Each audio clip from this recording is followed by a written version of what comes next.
দিনী ভাই এবং বোনেরা, গুরুত্বপূর্ণ একটা স্বপ্ন সংক্রান্ত জিজ্ঞাসা হচ্ছে, মুহতারাম শাইখ, স্বপ্নে আমরা অনেকে অনেক কিছু দেখি।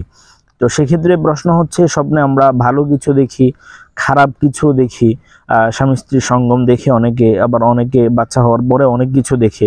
সেক্ষেত্রে প্রশ্ন হচ্ছে মুহতারাম, স্বপ্নে যদি স্বামী স্ত্রীর মধ্যকার মেলামেশার মাঝে কোনো ধরনের অবনতি থাকে বা ত্রুটি থাকে, এটা যদি লক্ষ্য করা যায়, সেক্ষেত্রে স্বামী স্ত্রীর মাঝে মেলামেশাগত ত্রুটি বা স্বামী অক্ষম স্ত্রী অক্ষম এই সমস্ত কোনো বিষয় স্বপ্নে যদি দেখা যায়, সেক্ষেত্রে আসলে কি ইঙ্গিত করে বা কোন ধরনের অর্থ এখানে আমাদেরকে দেয়, এ ব্যাপারে জানালে উপকৃত হব। এই ব্যাপারে কথা হচ্ছে, আপনাদের উভয়ের মাঝে এক্ষেত্রে কোনো ধরনের সমস্যা আছে, শারীরিক মেলামেশার ক্ষেত্রে আপনাদের মাঝে কোনো না কোনো অসুবিধা চলমান আছে, সমস্যা চলছে, এই কারণে আপনাদেরকে এদিকে ইঙ্গিত করছে।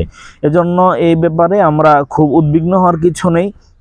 সেক্ষেত্রে আমরা আমাদের মাঝে শারীরিক সম্পর্কের বিষয়টাকে আমরা খুব জোরালোভাবে এবং গুরুত্বের সাথে ইসলামী পন্থায় এটা আমরা স্থির করব এবং এটাকে আমরা আরেকটু মজবুত করার চেষ্টা করব।